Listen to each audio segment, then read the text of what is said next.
Madame Anne Cormier. Anne est professeure à l'École d'architecture de l'Université de Montréal, qu'elle a dirigée de 2007 à 2015, et chercheur au laboratoire d'études de l'architecture potentielle. Elle est également architecte et cofondatrice de l'atelier Big City, un collectif qui s'est mérité plusieurs distinctions, dont le prix de Rome du Conseil des arts du Canada. Elle a été membre de plusieurs comités dédiés à la qualité de l'architecture et du design urbain, dont le comité des concours de l'Ordre des architectes de 2009 à 2021 et le comité consultatif de l'urbanisme, du design et de l'immobilier de la Commission de la capitale nationale à Ottawa de 2008 à 2020. Donc,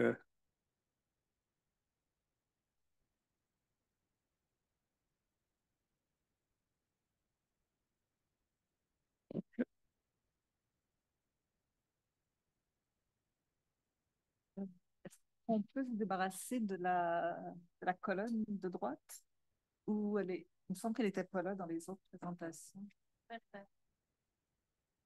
elle n'apparaît pas. Oui, j'ai bien compris tout ça.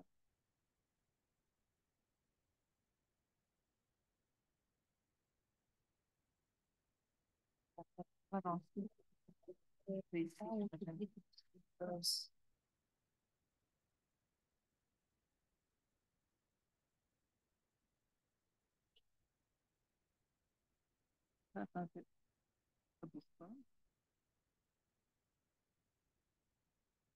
Où est-ce que... Donc, où est-ce que...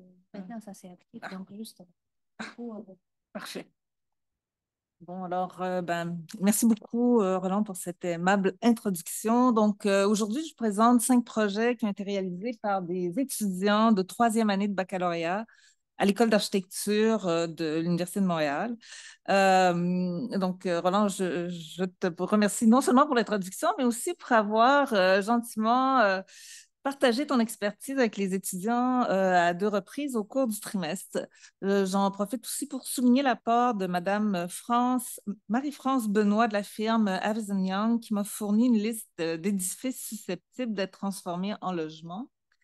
Aujourd'hui, je ne vais pas vous présenter les projets des étudiants en détail, ce serait beaucoup trop long, mais je vais vous exposer dans les grandes lignes les stratégies que les étudiants ont développées pour la transformation d'édifices à bureaux en logements.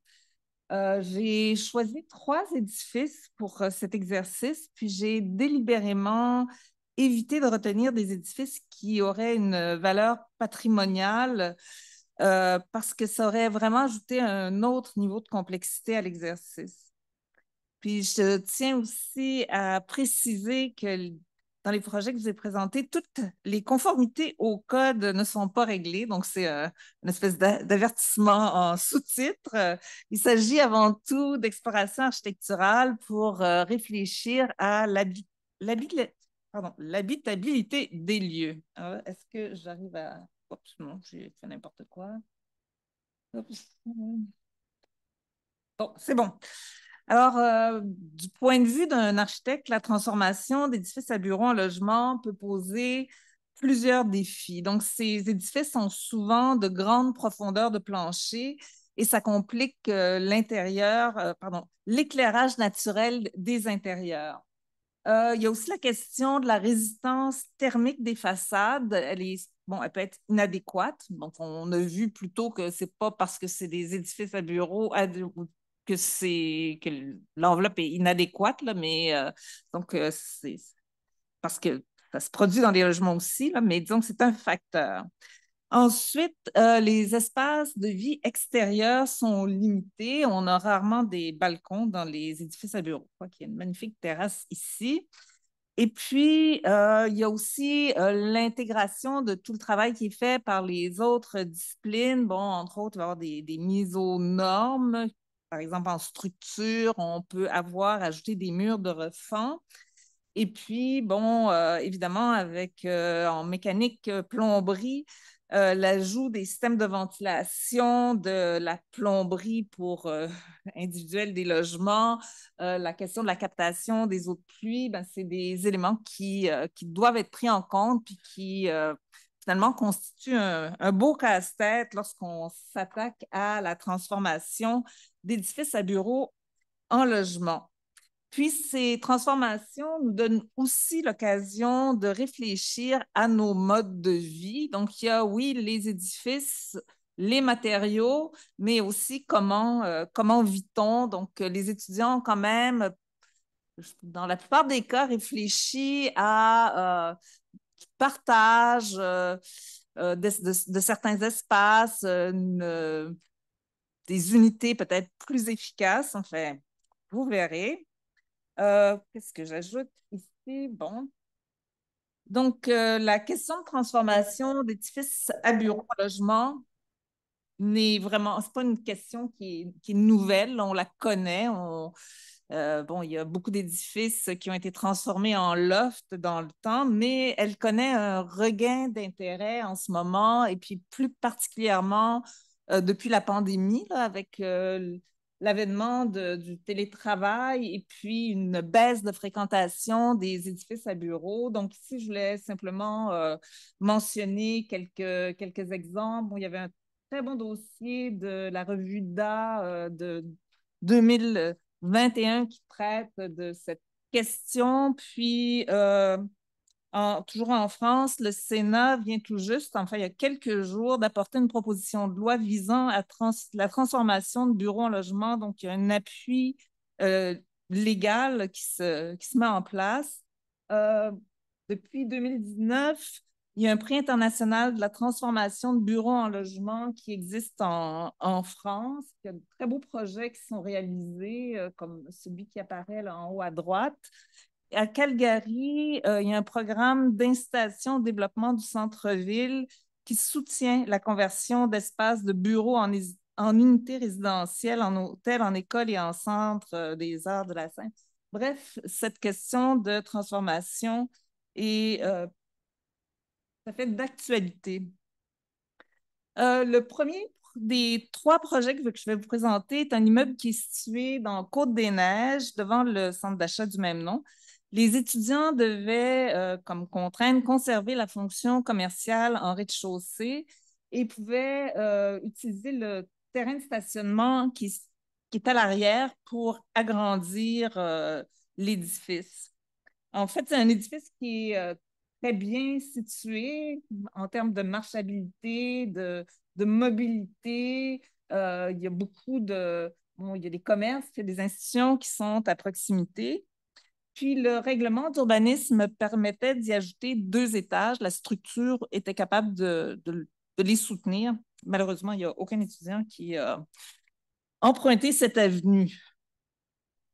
Structure de béton, bon, comme je disais, surdimensionnée pour une fonction d'habitation. Disons, les planchers de l'édifice sont quand même assez profonds d'un côté. Bon, c'est plus ou moins visible ici, mais il y a une mitoyenneté avec laquelle composer. Puis l'enveloppe n'est pas particulièrement bien isolée, disons qu'elle est à peine isolée.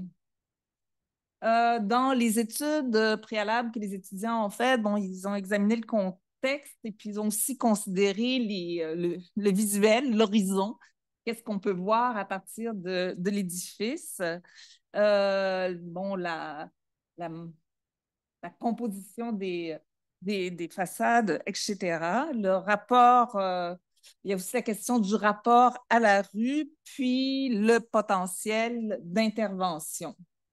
Bon, on voit en bas une image de l'intérieur qui fait sentir la profondeur et puis finalement, ces fenêtres en bandeau sont plutôt loin puis apportent pas tant de lumière que ceci. Donc, il y a 3 groupes d'étudiants qui ont choisi de travailler sur ce projet. Ici.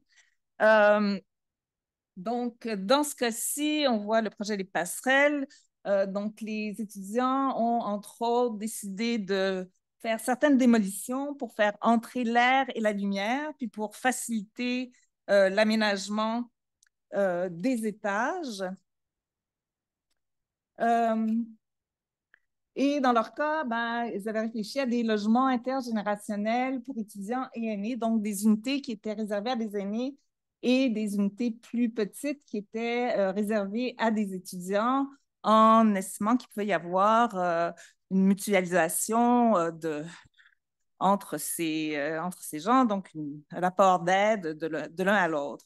Donc, on a ici une conception de logement et d'espaces collectifs intérieurs et extérieurs dans l'existant et dans l'espace de stationnement. L'aménagement du jardin contribue à la gestion des eaux de pluie. Donc, en fait, dans la plupart des cas, les étudiants ont choisi de remplacer complètement les façades. Et puis, dans ce cas-ci, il y avait intégration de grandes fenêtres. Puis aussi, je ne sais pas si vous avez remarqué dans le plan, mais il y a leur projet, les passerelles, incluait toute une espèce de parcours à travers l'édifice, puis à l'extérieur de l'édifice. Et puis, il y avait une pensée pour les personnes âgées qui aiment se promener. Il y avait intégration de bancs, etc. Deuxième projet, dans ce cas-ci, de logement étudiant, toujours sur le même édifice. Donc, je crois que ce qui est assez intéressant aussi de voir, c'est qu'il y a toutes sortes de façons d'agir sur l'existant. Donc, dans le cas de ce projet, la création d'une cour intérieure était vraiment un élément très important. Alors, toujours dans l'objectif d'amener, dans ce cas-ci, c'est plutôt de la lumière au cœur de l'édifice. Et donc, on a ici la conception de logements et d'espaces collectifs intérieurs et extérieurs, encore dans l'existant et dans l'espace de stationnement.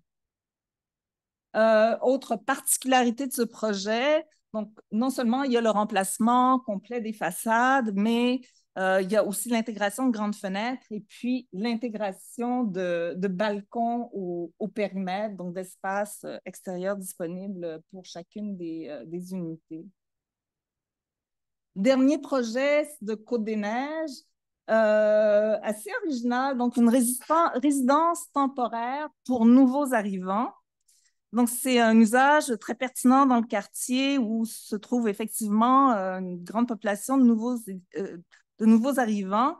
Et ces étudiants ont proposé de faire des percements ponctuels enfin plutôt distribués dans les planchers du troisième, du quatrième étage et dans la structure du toit.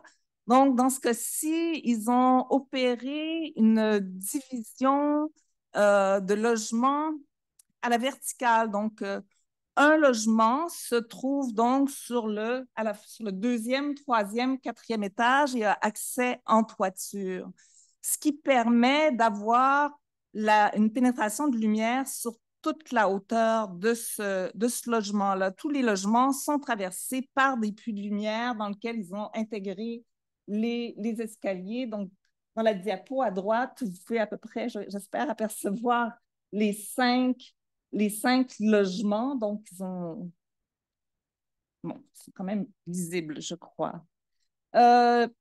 Les espaces collectifs de chacun des 5 logements sont localisés au deuxième étage, encore divisés entre les 5 logements. Et ils partagent une terrasse extérieure qui est créée au périmètre de l'édifice en retrait de la façade existante. Évidemment, ça implique l'isolation de la structure, etc. Mais au niveau des plans, là, on y arrivait. Là, on n'a pas les détails de construction encore. Les étudiants ont travaillé un peu plus de 3 mois et ils sont en 3e année de bac. Donc, on est arrivé là où on arrivait. Et les chambres sont situées au 3e et au 4e étage. Donc, c'est du logement collectif. Plusieurs personnes ou plusieurs familles peuvent partager le même appartement et c'est sur une base temporaire. Donc, c'est du logement de courte durée. Là encore, on a le remplacement complet des façades. Et donc, on voit ici aussi l'intégration de la terrasse collective. J'essaie de voir le temps en même temps, puis j'ai perdu le fil du temps, donc j'espère que ça va. Le deuxième projet, c'est un immeuble qui est situé à l'intersection de l'avenue de Lorigny et du boulevard de Maisonneuve, à très grande proximité du pont Jacques-Cartier. Il s'agit d'une structure de béton, encore une fois, qui a la particularité d'avoir des colonnes du périmètre qui ne sont pas alignées avec celles celle du centre, donc une structure un petit peu irrégulière. Dans cet édifice, les vues sont impressionnantes, mais il faut tenir compte des nuisances que sont le bruit et la pollution de l'air. Alors, les étudiantes ont pris le parti de reculer la façade, donc garder les dalles, reculer la façade devant les unités de logement pour créer des espaces extérieurs privés qui absorbent le son et la pollution. Enfin, ils avaient étudié des précédents et c'était un peu inspiré d'un précédent français, là, celui qui avait justement gagné un prix de transformation que je vous ai montré un petit peu plus tôt. Elles ont aussi aménagé des espaces collectifs dédiés à une série d'activités du 2e au 6e étage, à l'angle du boulevard de Maisonneuve et de l'avenue de Lorigny. Donc, ça vous donne une idée là, de l'image de ce que pourrait devenir ce projet. Le 3e et dernier projet est sur la rue Victoria à Westmount. Ici, il s'agit d'un édifice à structure d'acier, ce qui rend la transformation peut-être un petit peu plus facile. L'ingénieur en structure que l'on a consulté se disait beaucoup plus à l'aise avec l'acier qu'avec le béton. Le béton, ben, on peut avoir les dessins de construction, mais où sont les armatures? On n'est jamais tout à fait sûr, même si on peut faire des tests, etc. Donc, structure d'acier, puis il avait la particularité d'avoir un stationnement extérieur au niveau du rez-de-chaussée, partiellement abrité par l'édifice.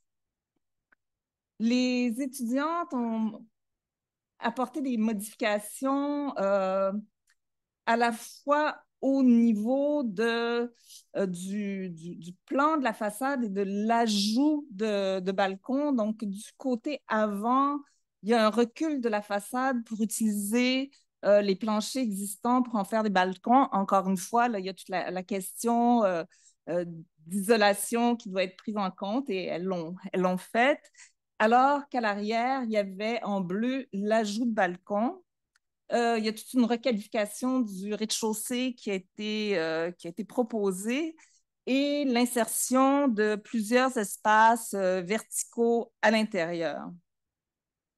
Donc, dans cette coupe, on voit certains des espaces verticaux. Donc, en haut, à gauche, c'est un espace qui est plutôt dédié à l'étude.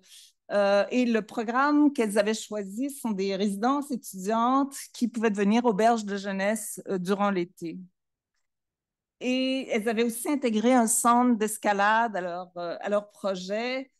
Comme je dis, le code n'est pas entièrement réglé, mais bon, donc il y a cette idée qu'il y avait ce grand espace dans lequel on pouvait pratiquer l'escalade et qui pouvait aussi amener un apport de lumière naturelle supplémentaire aux intérieurs. Bon, dans cette coupe, on voit que dans les espaces partagés, il y a une terrasse en toiture, il y a une cuisine collective au 1, 2, 3, 4, 5e étage.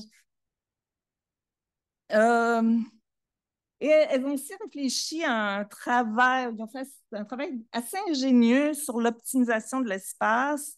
Donc ici, on voit une proposition où les espaces de sommeil d'unités adjacentes sont superposés. Donc dans le fond, on vient emboîter 2 unités l'une dans l'autre pour et créer des niches pour des niches de sommeil. Donc, une image de l'édifice transformé.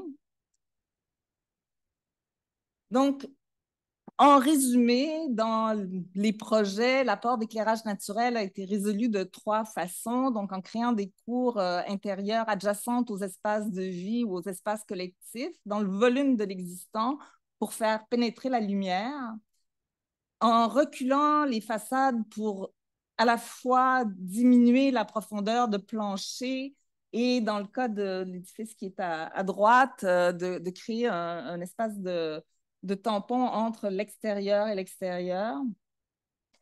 Ou encore en divisant le volume de l'existant en unités verticales pour y introduire des puits de lumière qui traversent tous les étages des logements. Ensuite, l'apport d'espace extérieur a été résolu de 4 façons, donc en ajoutant des balcons ou des passerelles en façade à l'intérieur de la limite de propriété, évidemment, par le recul des façades, on le répète, ce qui exige l'isolation de la structure existante, même au-delà des nouvelles façades, donc ce travail était fait, ou encore en ajoutant des terrasses ou des cours, et puis évidemment en donnant accès à la toiture, qu'elle soit végétalisée ou non. Les projets ont proposé un éventail d'espaces intérieurs partagés. Donc, on avait des cuisines, espaces de réunion, de coworking, salons collectifs, ateliers de fabrication, laverie, café. Autres observations, ben, évidemment, la structure et le noyau, ascenseur, escalier, sont les éléments les plus faciles à réutiliser. Donc, je dois admettre que dans le contexte où, encore une fois, atelier d'architecture de 3e année de bac, oui, j'aurais pu insister davantage sur la réutilisation de plusieurs éléments ou leur réintégration, mais le défi de créer du logement dans du bureau est déjà un défi substantiel, donc on a mis des limites. Qu'est-ce que je voulais ajouter? Autre observation. Donc, l'édifice du chemin de la Côte-des-Neiges implique forcément des négociations avec le propriétaire du commerce qui est situé en rez-de-chaussée pour le passage de la plomberie et dans au moins un cas, l'ajout de murs de refend. Donc, en fait, il y a aussi une conscientisation des étudiants par rapport aux défis qui doivent être considérés. Et comme je vous disais, il aurait été possible d'ajouter 2 étages, mais bon, ça ne s'est pas produit. Et effectivement, l'immeuble sur Victoria, ils ont conservé au maximum les nouvelles façades. Bon point pour cette équipe. Donc, l'architecture transformative, ben, elle peut exiger d'importants travaux de démolition et de construction. Puis, pour que ces projets soient véritablement transformatifs, il est souhaitable de réfléchir non seulement à l'habitabilité des édifices, mais aussi à nos modes de vie. Je vous remercie. Alors, s'il y a des questions, je suis tout à fait prête à... Peut-être une question, Charlotte? Merci pour votre présentation. Ça me rappelle mes années à l'archi et ça me manque un peu. Donc, c'est très chouette de revoir les projets d'archi. Moi, j'avais juste une question par rapport à ces projets. Est-ce que, enfin, voilà, moi, quand j'ai autoconstruit mon habitation, et effectivement, avec l'enseignement qu'on a eu bon, à l'école ou alors en bureau, je me suis vraiment rendu compte de l'implication de ma pratique architecturale au moment où les containers sont partis de chez moi. Donc là, il y a vraiment, je me suis dit, waouh, il y a autant de containers, où vont-ils? Enfin, donc cette question-là, ça a vraiment été assez décisif dans ma recherche, en tout cas par après. Et là, je me demandais si les étudiants, on leur a proposé ou en tout cas conseillé de quantifier ce qui sortait du chantier par leur intervention. Absolument pas. Ok. Honnêtement, ce serait un très bel exercice à faire, mais encore dans les limites Oui, de bien entendu. l'atelier et avec le défi de comment habiter cet espace. Mais en même temps, ils étaient tout à fait conscients C'est ça. enfin, j'espère, assez conscients de l'impact de ce qu'ils proposaient. Ok, super, merci beaucoup.